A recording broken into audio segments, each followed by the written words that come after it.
Сахан оротун юргун олун ағадойду улуу серейтин албан атырбыт снайперин Советский Союз героюн Федор Матвеевича Хлопковы бу верюлях күннерге саныбыт.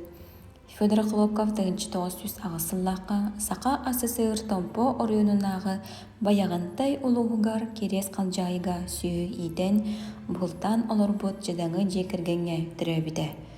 Улуу бойын 1901 сыл Ақсынны ортотуттан 1904 сыл бесейін сүрбөйіз күнігер дері серелер армия кекетігер сылжыр. Москва тағына қырғығыға 375 дивизия 1900 полк пулеметчіға Ржев аттығар 1902 сыллағы сайыңы қырғығыларға әмейті полк автоматчиктарын ротатын отделениятын командира. Снайпер идетін аан бастан манна бағылыр. 1902 сыл алтынеттан чүдүнүс армия 199 дивизиятын снайпера. Федор Хлопков медреті жан балхомтотун тандыгыда үрүтүк сынабылын ылбыта.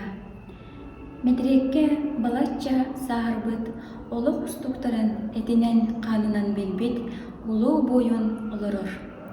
Кини караңнёх костюмин кеппит. Бинсягин түйін түйет кығылсулус орден, онна ағадойду серейтигер кыйыдын егін албыт медалдері кергетеллер. Атағар уын курумуын туутун жоро юлах билете көстөр.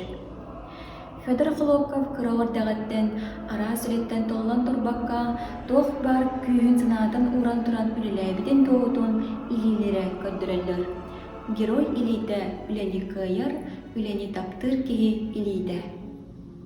Улуу бойын мәссөнігер қорсын қодуот бұғыда, оны тағынан әлеккей маңғылаға, амарақ сүріқтәға, сырдық дуалаға чейінеге көстір.